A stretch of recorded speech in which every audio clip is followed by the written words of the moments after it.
এটা ছিল এক নিঃসঙ্গ নারী, তার নাম মারিয়াম। আল্লাহ তাকে পবিত্রতা, সততা এবং ঈমান দিয়ে ঢেকে রেখেছিলেন। তিনি ইবাদাতে ডুবে থাকতেন মসজিদে। একদিন তার কাছে এলেন একজন ফেরেশতা, জিব্রাইল। তিনি বললেন, হে মারিয়াম, আমি তো তোমার প্রতিপালকের পক্ষ থেকে এক পবিত্র সন্তান দান করার জন্য এসেছি। মারিয়াম অবাক হয়ে বললেন, আমার কিভাবে সন্তান হবে? আমি তো কাউকে ছুঁইওনি। ফেরেশতা বললেন, এটা আল্লাহর হুকুম। তিনি যাকে চান সৃষ্টি করেন। তিনি বলেন, হও, আর তা হয়ে যায়। থেমে আবেগ বাড়িয়ে বলুন, একাকী পাহাড়ের পাদদেশে চলে গেলেন মারিয়াম। ব্যথায় কষ্টে কেঁদে উঠলেন। আর ঠিক তখনই তার কোলজুড়ে এল এক শিশু, অলৌকিক এক সন্তান, ঈসা, যার জন্ম হলো বিনা পিতায়, কেবল আল্লাহর আদেশে। মারিয়াম শিশুটিকে নিয়ে ফিরলেন জাতির মাঝে। তারা প্রশ্ন করল, অপবাদ দিল।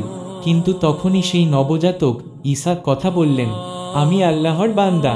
তিনি আমাকে কিতাব দিয়েছেন, নবী করেছেন। আমি মায়ের প্রতি সদয়, আর তিনি আমাকে অহংকারী করেননি।